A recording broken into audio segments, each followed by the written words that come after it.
There is still a week to go, but Kamala Harris is billing her big address later tonight as her closing argument as she tries to hoover up undecided and perhaps unmotivated voters. She'll make it outside the White House.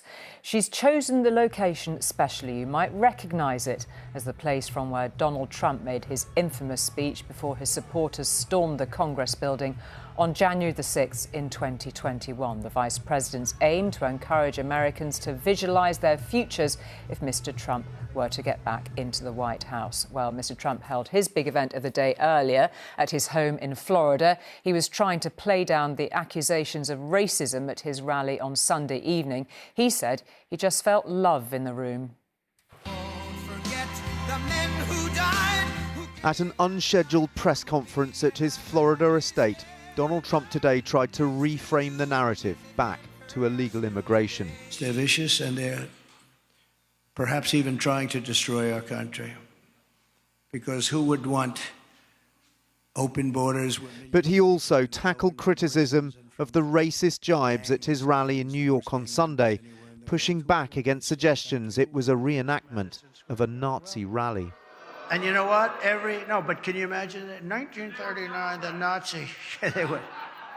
But how terrible to say, right? Because, you know, they've used Madison Square Garden many times. Many people have used it, but nobody's ever had a crowd like that. And I tell you what, right now, nobody's ever had love like that. That was love in the room. That's a test. That's real.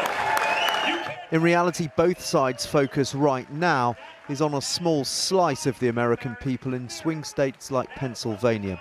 Last night, Donald Trump's eldest son was campaigning in a shooting club in Copley. Only a few hundred people were here, but every vote will matter by next Tuesday.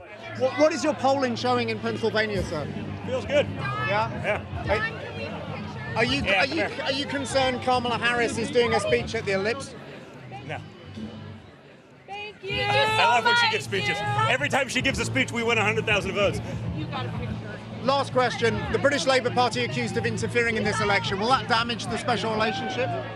It's certainly not a great start because it's clear what they're doing, and it's absolute lunacy what I see going on in the UK right now when they're jailing people for misgendering someone. I mean, it's disgusting, and they should be ashamed of themselves. The misgendering accusation is false. But clearly the row over whether Labour breached campaign finance rules by flying volunteers over to knock doors with Democrats has angered the Trump family.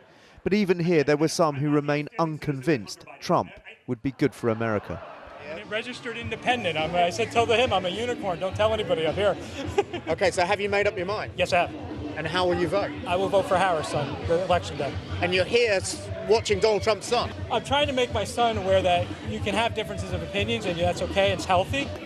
A week to go and Pennsylvania, like all the swing states, remains on a knife edge. Despite the accusations of racism and fascism, Donald Trump remains popular and could still win this election. Dan Rivers, News at 10, Pennsylvania.